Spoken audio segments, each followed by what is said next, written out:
VA house hacking, it's one of the most common questions I get. It's kind of a hot topic, it's a buzzword, and it's extremely powerful. It really is. Nowhere else can you buy a multifamily home for $0 down. Really?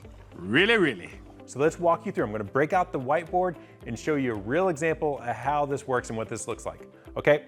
So let's pretend you're buying a multifamily home. When I say multifamily, I'm talking 2, 3, 4 units. Okay, so in this scenario, you're gonna see some amazing artistry for one, but let's pretend you're buying a 4-unit property. Okay, 1, 2, 3, 4.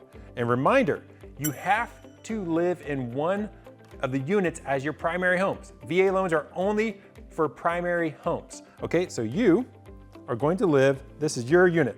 Woo!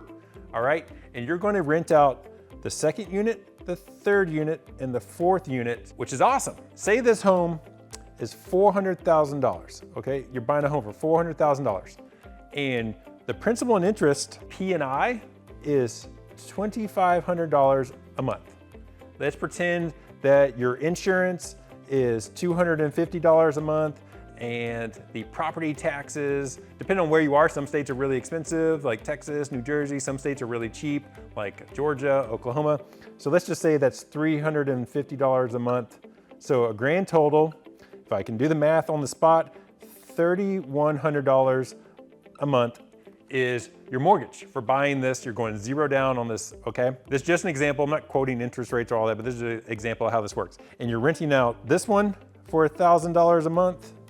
You're renting out the 3rd unit for $1,000 a month, and you're renting out the 4th unit for $1,000 a month. So a total of $3,000 a month. You're living almost mortgage-free. The money that you're collecting off this rent is paying for almost your mortgage. Here's one thing that you need to look out for when trying to qualify this rental income. Now, if you can qualify for this purchase and not even need to qualify this $3,000 a month rental income, great. You don't have to worry about this next part. But if you need the rental income, there's a few things that we need to look at from a lender's perspective. For one, you need to have management experience, rental management experience in the past, or you need to hire a property manager that's going to be managing these other units for you. So that's one thing. The second thing, and usually the biggest thing, is in order to qualify this rental income on this subject property multifamily home, you have to have 6 months of reserves. So in this case, if your payment is $3,100 a month times 6, that is what, $18,600 you need in reserves.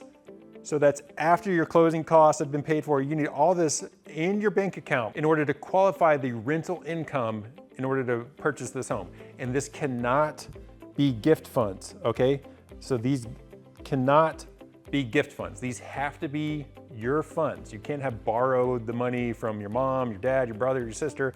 These have to be your money. I see people forget this. I see lenders forget about the 6-month reserves needed for house hacking and qualifying rental income. And lastly, when you're trying to qualify this income, this rental income, usually the appraiser is gonna order a rental schedule, a rent schedule. We call it a 1007 form. So it's appraisal form 1007. The rental income that you're qualifying, they're gonna use 75%. Okay, so 75% of that $3,000 a month is what they're gonna give you credit for that rental income. House hacking, extremely powerful. If I could go back in time, a new 2nd lieutenant, freshly commissioned, going down to Fort Hood, I was stationed in the 1st Cavalry Division. I wish I could have gone back and talked to Lieutenant Bunty and be like, hey dude, there's this thing called house hacking, and you could buy a multifamily with 0 down and use your VA loan. You know what I did? I bought a BMW 3 Series to like be super cool and think I was impressing people, and I spent my money on that. I know, cliche, I know, but I wish I would have done this, because this is how you build generational wealth. You purchase multifamily homes using your VA home loan benefit, and you keep it, and even if you PCS or ETS eventually, you keep it, and maybe you have enough remaining entitlement to do it again. Maybe it's just a single family home at that point, but this is how you buy and purchase smartly. I wish I would have known this, but house hacking is real. You can buy a multifamily as long as you're living in one of the units for 0 down. Crazy cool.